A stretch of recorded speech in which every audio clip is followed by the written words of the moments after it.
सभी को राधे राधे।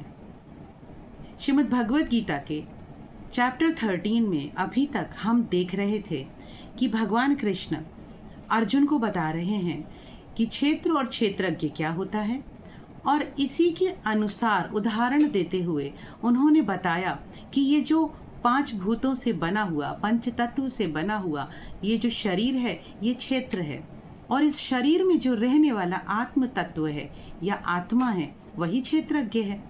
उसके पश्चात भगवान कृष्ण ने बताना आरंभ किया ज्ञान किसे कहते हैं और अज्ञान क्या होता है। तो परमात्मा श्लोक नंबर 7 से श्लोक नंबर 11 तक लगातार यही बता रहे हैं कि आखिर ऐसी कौन कौन से ध्यान देने योग्य बातें हैं, ऐसा ज्ञान कौन सा है जिससे परमात्म तत्व की प्राप्ति होती है, और ऐसे ही ज्ञान को तत्व ज्ञान कहा जाता है। तो यहाँ श्लोक नंबर 11 में परमात्मा ने इस अंतिम श्लोक में बताया कि ज्ञान किसे कहते हैं। साथ ही इसका विवेचन करने से पूर्व हम इस श्लोक का गायन कर लेते हैं।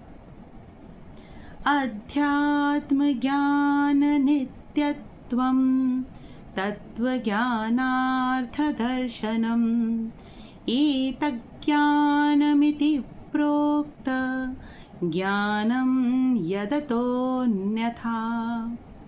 भगवान ने कहा, हे अर्जुन, अध्यात्म का ज्ञान अर्थात आत्म तत्व क्या है, मेरा जीवन क्यों है, इस जीवन का उद्देश्य क्या है और परमात्मा को कैसे पाया जा सकता है, ये सभी कुछ अध्यात्म में आता है।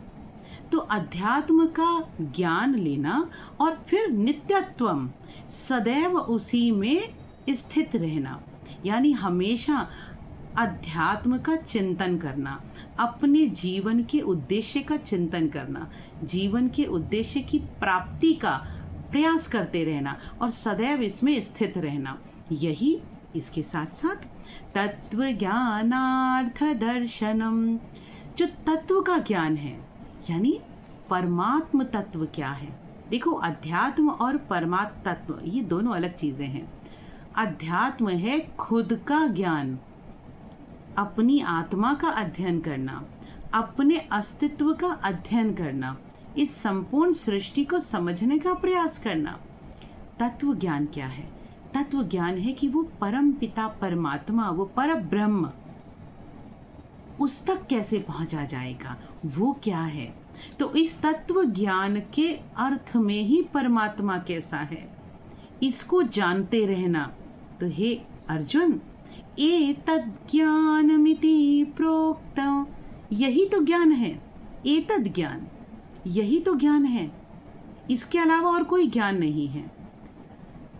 यानी कि भगवान की दृष्टि में लौकिक विद्यालयों में जो शिक्षा पाई जाती है उसे ज्ञान नहीं कहा जाता, जब तक कि स्वयं का अस्तित्व क्यों है, हमारा जन्म क्यों हुआ, हमारे जन्म का कारण क्या था, इस प्रकृति का निर्माण क्यों हुआ, प्रकृति के निर्माण का कारण क्या था, फिर प्रकृति के निर्माण में हमने क्या सहयोग किया, इस प्रकृति के संरक्षण में हम कैसे सहयोग दे सकते हैं, हमारे जन्म को सफल कैसे किया जा सकता है, ये जो चिंतन है लगातार, जो व्यक्ति इसका चिंतन लगातार करता रहता है वही सब ज्ञान है। और इसके अलावा जो कुछ भी किया जाता है वो सभी कुछ अज्ञान की श्रेणी में आता है।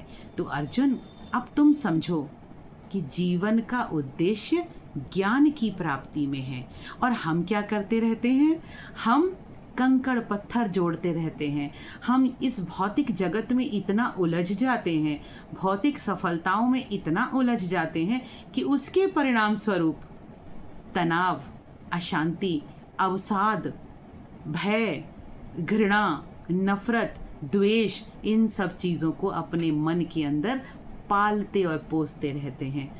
तो अत्यंत आवश्यक है इस श्लोक के माध्यम से आप और हम भी ये महसूस करें कि अगर हमारा जन्म हुआ है तो हमें कौन सा ज्ञान प्राप्त करने की आवश्यकता है।